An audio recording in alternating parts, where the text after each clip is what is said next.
मन कर्ण देई महामृत्युंजय जोग कहिबा फिटाई दिने पार्वती शंकर चरण रे पड़िले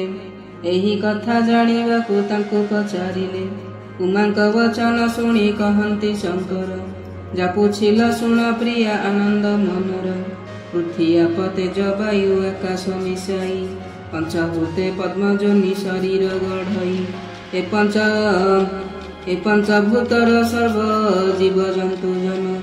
महाकाशे घोटी रही थांती एमान सेही कारण देहटी क्षणर भंगुर कहंती सकल ताको ग्रास कला काल मृत्यु जीर्ण अछंती मुनि ऋषिगण इच्छा सुखरे लवंती सेमाने मरण शुणिन शंकर पचारती माहेश्वरी शुणी सन्देह रहिला मनरे मोहरी काल मनुष्य देहरे थिब सदा रही एही कथा कहिथिल आहे उमा साई पार्वतींकर वचने कहुअछि हर पार्वतींकर वचने कहुछंती हर यक्ष रक्ष पिशाच जे गंधर्व सकल जेते जीव जगत रे अछंती रहिन दुर्बार अटई काल न पारे जीर्ण दुर्बार काल को जोगी गण जुके परी निज आयते रखंती कहुछि विस्तारी गुणर आश्रय पंचभूते छंती रही पंचभूत रे शरीर गढ़ी अछि बही ऋषमीर जात ज्योतिर जनम ज्योतिरुधरणी पुणी हुआई उत्पन्न पृथ्वी पंचगुण जे कहुअछि रूप रस स्पर्श गंध शब्द रे अटई तिनि पराक्षर शुण अटई सकल रूप रस गंध तिनि गोटी हेतु कर रस गंध गण गुण दुई अटई पवनर शब्द गुण टिके बड़ अटई शून्यर पंच महाभूते जेउ जन इच्छा करे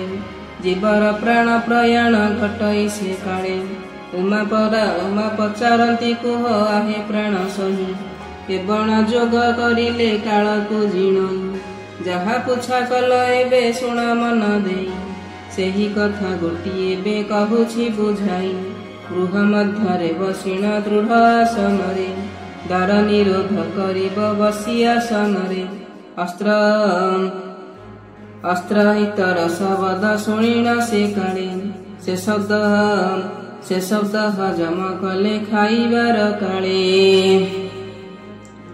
से जोगी मृत्यु दिशई शुण गो पार्वती सीधा जोगी बोली ताकू संसार रे कहंती एमंत जोग साधिले मिलई सुफल बसीर मरण जन्म हुई जोगीर ध्यान रे करी प्रणव काल को जीर्ण अमर होइना जुगे जुगे बसी ए महाजोग जोगंक मध्यरे शेषर प्रदीप लेखे लेखनी धरिण हस्तर।